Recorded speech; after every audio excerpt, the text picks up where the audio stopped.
இது ஃபர்ஸ்ட் மலேசியாவின் செய்திகள் உங்களுக்காக.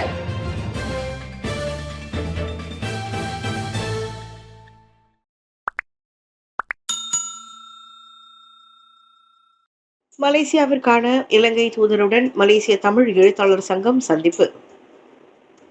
மலேசிய தமிழ் இலக்கியத்தை உலக அரங்கில் அறிமுகம் செய்வதற்கு மேற்கொண்டு வரும் தொடர் நடவடிக்கைகளில் ஓர் அங்கமாக தமிழ் மக்கள் வாழும் நாடுகளின் தூதர்களை மலேசிய தமிழ் எழுத்தாளர் சங்கம் மரியாதை நிமித்தமாக சந்தித்து வருகிறது. இதற்கு முன்னர் மொரீஷியஸ் தூதர், இந்திய தூதர் ஆகியோரை சந்தித்துள்ள மலேசிய தமிழ் எழுத்தாளர் சங்கம் நேற்று காலையில் மலேசியாவிற்கான இலங்கையின் இடைக்கால தூதர் MI முகமது ரிஷ்வி அவர்களை மரியாதை நிமித்தமாக சந்தித்தது. இந்த சந்திப்பில் சங்கத்தின் தலைவர் மோகனன் பெருமாளுடன் செயலாளர் சாந்தா காளியப்பன், பொருளாளர் முனியாண்டி, முன்னாள் தலைவர் ராஜேந்திரன், துணை பொருளாளர் மு காசிவேல், செயலவை உறுப்பினர் மன்மதன் ஆகியோர் கலந்து கொண்டனர். இலங்கை மற்றும் மலேசிய தமிழ் இலக்கியம் தொடர்பாக கருத்து பரிமாற்றத்தை மேம்படுத்துவது குறித்தும் இந்த சந்திப்பில் விவாதிக்கப்பட்டது. மேலும் இலங்கையில் ஏற்பட்டுள்ள அரசியல் நிலைத்தன்மை மற்றும் பொருளாதார வாய்ப்புகள் குறித்தும் விவாதிக்கப்பட்டதோடு இரு நாடுகளுக்கு இடையிலான கலாச்சார மற்றும் இலக்கிய பிணைப்புகளை வலுப்படுத்துவதோடு காண முக்கிய காரணமான நடவடிக்கையாகவும் இந்த சந்திப்பு அமைந்தது. ஈப்போவில் சாலையோரமாக மூதாட்டியை தாக்கி கொள்ளையிட்ட ஆடவனுக்கு வலைவீச்சு. ஈப்போ சிம்பாங் புலாயில் சாலையோரமாக கொள்ளையில் ஈடுபட்ட மோட்டார் சைக்கிளோட்டியை போலீஸ் தேடி வருகிறது. சம்பவ வீடியோ பேஸ்புக்கில் வைரலான நிலையில் பாதிக்கப்பட்ட 62 வயது மாது போலீசில் புகார் செய்துள்ளார். போலீசார் விசாரணை மேற்கொண்டதில் யமகா EZ 115 மோட்டார் சைக்கிளோட்டி அம்மாதுவை தாக்கி தங்க கைச்சங்கிலியை பறித்து சென்றது தெரிய வந்தது. வைரலான வீடியோவில் பார்ப்பதற்கு சந்தேக நபர் உணவு அனுப்பும் வேலை செய்பவர் என நம்பப்படுகிறது. இந்நிலையில் சம்பவம் குறித்து தகவல் அறிந்த பொதுமக்கள் அருகே உள்ள போலீஸ் நிலையங்களை தொடர்பு கொண்டு உதவுமாறு கேட்டுக்கொள்ளப்பட்டுள்ளது. சிவராத்திரி நீராடலுடன் முடிவுக்கு வரும் 45 நாள் மகா கும்பமேளா. 45 நாட்களாக நடைபெற்று வரும் உலகின் மிகப்பெரிய ஆன்மீக ஒன்று கூடலான மகா கும்பமேளா சிவராத்திரி நாளான இன்றோடு முடிவுக்கு வருகிறது. பிரயாக்ராஜ் திரிவேணி சங்கமத்தில் வரலாறு காணாத அளவுக்கு இதுவரை 63 கோடியே 36 லட்சம் பேர் புனித நீராடி உள்ளனர். புனித நீராடியவர்களில் இந்திய அதிபர் திரௌபதி முர்மு, பிரதமர் திரு நரேந்திர மோடி, பூட்டான் அதிபர், பல மாநில முதலமைச்சர்கள், அமைச்சர்கள், கோடீஸ்வரர்கள், சினிமா பிரபலங்கள் உள்ளிட்டோரும் அடங்குவர். தொடக்கத்தில் 40 கோடி பேர் மட்டுமே கூடுவர் என எதிர்பார்க்கப்பட்ட நிலையில் மலேசியர்கள் உட்பட உலகம் முழுவதும் இருந்து 60 கோடிக்கும் மேற்பட்ட பக்தர்களும் சுற்றுப்பயணிகளும் திரண்டதால் கும்பமேளா களை கட்டியது. 144 ஆண்டுகளுக்கு ஒரு முறை மட்டுமே இந்த மகா கும்பமேளா நடக்கும் என்பதும் கூட்டம் அலைமோதியதற்கு காரணமாகும். இந்த நிலையில் இன்றைய சிவராத்திரி நீராடலுடன் மகா கும்பமேளா நிறைவடைகிறது. கடைசி பூஜை காசி விஸ்வநாதர் கோவிலில் நடைபெறும். கும்பமேளா நிறைவடைவதை தொடர்ந்து அங்கு குட்டி நகரமாக அமைக்கப்பட்டிருந்த தற்காலிக குடியிருப்புகள் அகற்றப்படும். ஸ்லாங்கூரில் 56 பன்றி பண்ணைகளில் ஆப்பிரிக்க பன்றி காய்ச்சல் பரவல், 76,000 பன்றிகள் பாதிப்பு.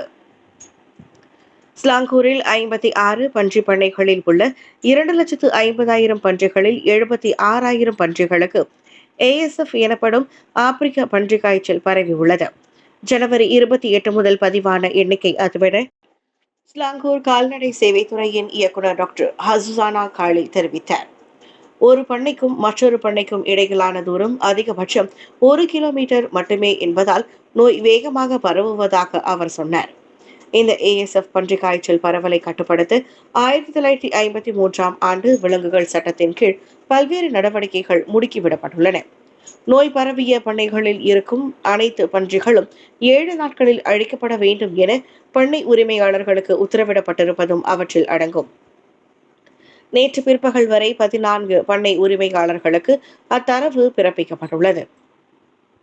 இதுவரை 1200 பன்றிகள் கொல்லப்பட்டு விட்டதாகவும் ஹசுசானா சொன்னார். பன்றிகளை இடம் மாற்றுவதும் ஸ்லாங்கூருக்குள் மட்டுமே மேற்கொள்ளப்பட வேண்டும் என கட்டுப்பாடும் விதிக்கப்பட்டுள்ளது. கினபாலு மலையில் இருந்து இறங்கும் போது பிரிட்டிஷ் மலையேறி மரணம். சபாவில் நேற்று காலை கினபாலு மலை உச்சியில் இருந்து இறங்கி வரும்போது 70 வயது பிரிட்டிஷ் மலையேறி மயங்கி விழுந்து மரணமடைந்தார். அம்முதியவர் பேச்சு மூச்சின்றி கிடந்ததை அடுத்து உடனிருந்தோர் அவசர உதவி கோரினர். சம்பவ இடம் விரைந்த தீயணைப்பு மீட்பு குழுவும் மருத்துவ குழுவும் அவருக்கு முதலுதவி சிகிச்சை அளித்து கீழே தூக்கி கொண்டு வந்தது. எனினும் அடிவாரத்தை அடையும் முன்பே அவர் உயிரிழந்து விட்டதை மருத்துவ குழு உறுதிப்படுத்தியது. சடலம் மேல் நடவடிக்கைக்காக போலீசிடம் ஒப்படைக்கப்பட்டது. கிள்ளான் ஆற்றில் தென்பட்ட முதலையை பிடிக்க 2வது கூண்டு பொருத்தம். கோலாலம்பூர் கார்டன்ஸ், மிட் வேலி மற்றும் KL எக்கோ சிட்டி பேரங்காடிகளுக்கு அருகே உள்ள கிள்ளான் ஆற்றில் காணப்பட்ட முதலையை பிடிக்க மேலும் ஒரு பொறிக்கூண்டு வைக்கப்பட்டுள்ளது. முதல் கூண்டு பேரங்காடிகளுக்கு அருகே பொருத்தப்பட்ட வேளை இந்த 2வது கூண்டு முதலை கடைசியாக காணப்பட்ட செப்புதே ஆற்று அருகே வைக்கப்பட்டுள்ளது. அந்த 3 மீட்டர் நீளம் முதலையை பிடிக்கும் முயற்சி 6வது நாளை எட்டியுள்ள நிலையில் உயிருள்ள கோழிகளை பொறியாக வைத்து பெரியலித்தான் எனப்படும் வனவிலங்கு மற்றும் தேசிய பூங்காக்கள் துறை முயற்சியை தீவிரப்படுத்தியுள்ளது.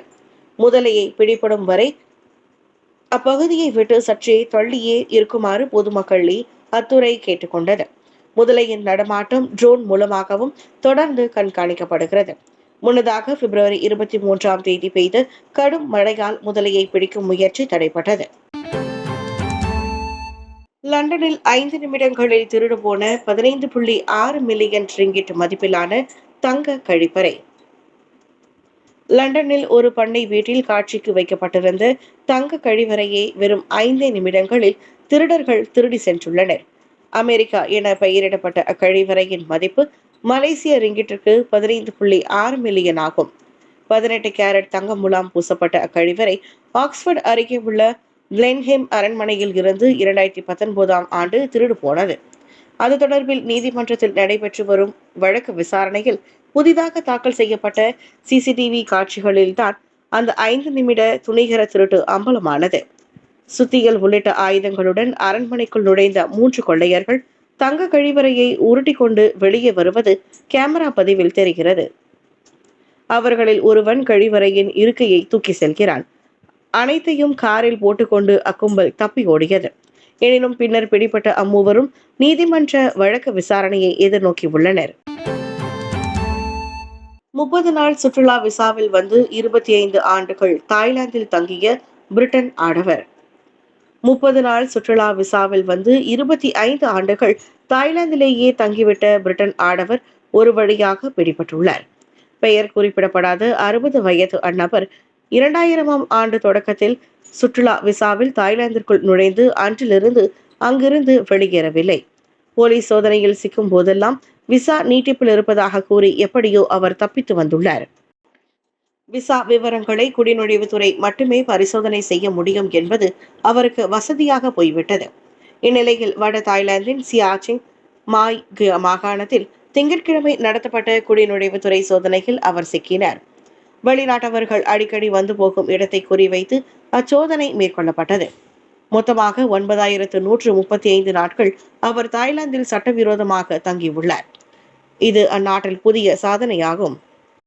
2018இல் கடப்பிதழையும் அவர் எப்படியோ புதுப்பித்துள்ளார்.